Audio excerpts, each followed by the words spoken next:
Tak. Tak.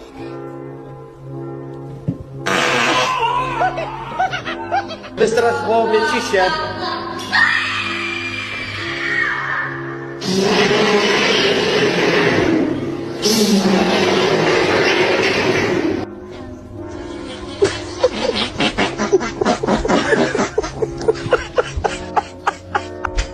Happy Easter, Grandpa!